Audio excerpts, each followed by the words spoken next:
Hey there, comic book fans. Back from the comic shop again this week. I got 10 new comics. I barely looked at them. I was so busy chatting in the comic shop for a while and then just headed home. So they were all from my pull list. I don't think I picked anything off the shelf because I had 10 on my pull list. But these are my top of the printer museum comics for the week. I was looking through my Supermans. I was like, oh, I want something fairly new. It's like 15 years old now. That's hardly new. There's the, I think it's All-Star Superman. Grant Morrison, Frank Quitely cover. I didn't remember having this one, but I have a vague memory of it now. And Cobalt Blue. This one is... Hold on, where are my glasses? They're over on my table. Cobalt Blue. This is actually Justice Machine number 5 with a Cobalt Blue flip book. I just chose to have the Cobalt Blue side out. This is the... Who did this one? This is like Gustovich and Bob Layton did this cover. This was one of the first, I think it was the first comic I ever put on my pull list back when the comic shop opened near me. Probably 1982. I was so excited. I got a comic that wasn't Marvel and DC on my pull list at the comic shop. That was a thrill. I may have even been 81 before I even had a pull list there. The shop opened in 81. I'm not sure if I had an actual pull list till I was 16, and my friend had his driver's license in 82. But I've been looking at those all week. They're fun. Oh, this is a nice cover. Terry Moore's Parker Girls. A nice elegant drawing of Kachu. I think that's Kachu. Yeah, that's Kachu. Sometimes these Parker Girls all look alike. They're tall and blonde. But there we go. I always enjoy that, and I'm not used to seeing him in color. I always enjoy Terry Moore's work. He's got a Kickstarter now for a hardcover book or an art book called Terry Moore After Dark, which is a bunch of Terry Moore sexy drawings, I think. But I might do it. I might not. I'm not a big Kickstarter person, but I might get that. We'll see. Yeah. Depends. What's the Furthest Place from Here? Issue number 11. I think I was discussing this. Whoa, sound like mini bikes going by online. Tyler Boss and Matthew Rosenberg are back to doing it. No fill-in artists, and I'm still enjoying it, but it seems what used to seem mysterious now just seems disjointed. Because it's the story of these kids who, we don't know what happened to them, but they're living in a city with no adults. And once they become adults, they're gone from the city or something. I can't even explain it anymore because it's like 10 issues I've read and I can't explain it any more than the first issue. That's what's making it seem like the mystery is just kind of not... What is it? It's... And the kids have gone on kind of living their life, and they've marched around and met other sort of different kids living in different areas of the city, and they've kind of interacted with each other. But it hasn't added up to a story yet. I'm still enjoying it, but I'm getting a little impatient with it. What's the Furthest Place from Here? Number 11.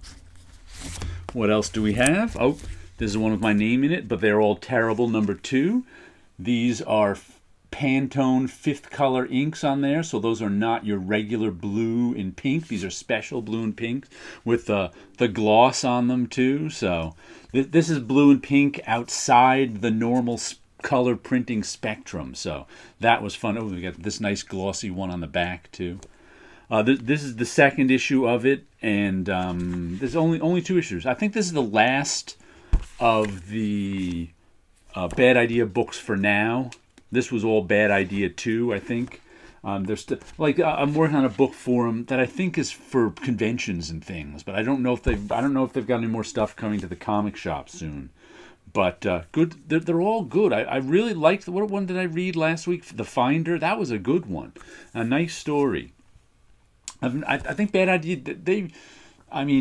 You'll find my name in the back. Oh, well, this must have been some sort of Kickstarter thing because they got a bunch of names. But I really think they make good comics. There's some nice stuff that they've put out. Let's see. Nightclub, number 3 of 5. This is the Mark Miller, Juan Ramirez, $2 Netflix book. 5-issue mini about a vampire guy. So far, we've got a kid who wants to make YouTube videos who got turned into a vampire. So now he's out. And then he turned his buddies into vampires. Now he's out there making vampire YouTube videos. It's a little weird one, but hey, $2 price tag, I'll pick it up. Image Comics Anthology, issue number 10. For me, the highlight of every issue has been the one Dean Haspiel page in the back. I've enjoyed that. The rest of it's been hit or miss. I don't think it's been a great anthology, but I like anthologies. So I've been sticking with it. It's 12 issues. Celebrate their 30th anniversary. Some of them just seem to be ads for other series. Some of them are good. Some of them are There's like usually a Scotty Young. This one looks like he didn't even try. That's just 2 drawings. That's not a comic strip. I don't know. Sometimes I wonder what's going on with it. But there is some good stuff. But I would say there's only about a quarter to a third good stuff, which is a little low for an anthology book for me. Let's see, what else do we got? Grimm number 8. That's up to boom. I don't know if this is an ongoing or a mini. No clue how many issues it's supposed to go. But I've been enjoying it about these Grim Reaper people and stuff going on in the afterlife. And it turns out one of them is Death's daughter, written by Stephanie Phillips, illustrated by Flaviano.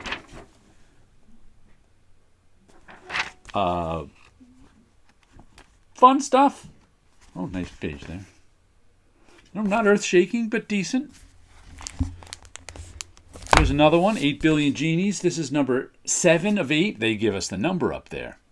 This is the one I call a bar conversation. What if everybody on Earth got a genie and had one wish? That's what this story is about. Everybody on Earth gets a genie and has one wish, and what happens? And all sorts of crazy things happen, as you might imagine.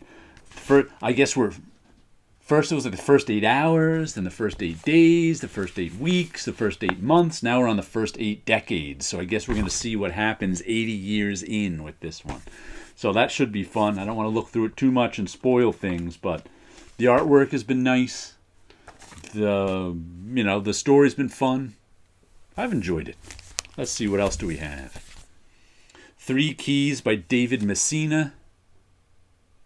This is the guy who I say he looks like he's heavily influenced by Art Adams. Now he's got monsters in it. Drawing of her on the back. This is one of her keys that's really like a big sword, and it's about like fighting off some Cthulhu monsters, which look like they've shown up in force this issue.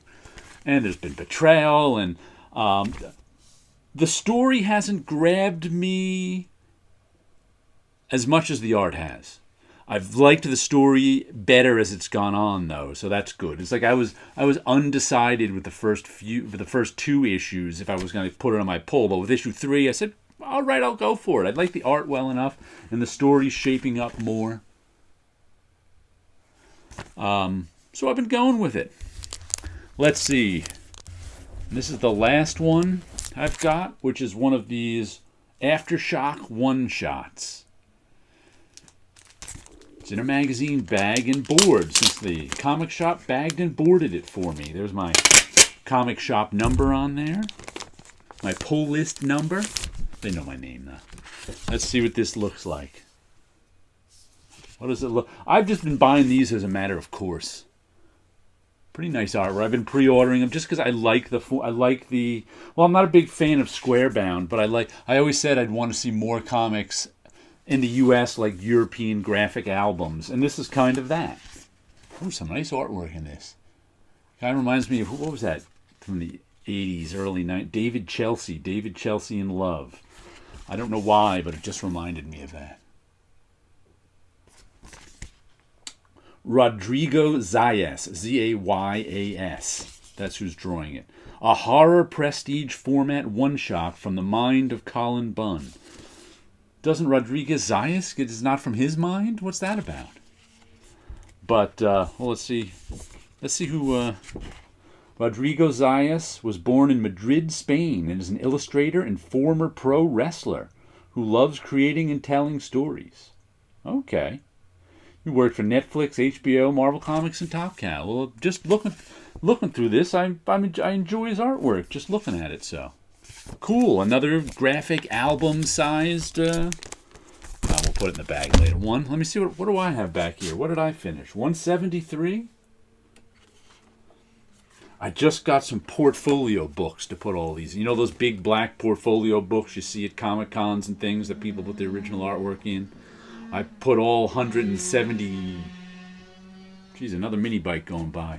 170 something of these in there, and was looking through them. It's mind-blowing to think how... I did the first one in 2016, to think about time passing as I'm looking at them. But that's a whole other human watching himself die through his... Whatever. Through the days of the year. Here's this weird one. I like the way this one came out. It's got some crazy colors in it. Couple of faces, and the way these have changed over the years too. I'm gonna have to make a book of them once I reach 300, because they've changed. I can when I look at all of them together, because they used to be just in a pile, which makes them hard to look at. In the book, I can flip through them and watch the weeks and months and years pass by, and see the changes in styles and things. Sometimes I'd get into little sub themes, and they'd come and they'd go. So it's interesting to see them all at once. First time I've done that in 7 years. So there you go, a little bit of artwork, some comic books, and you guys have a good week out there.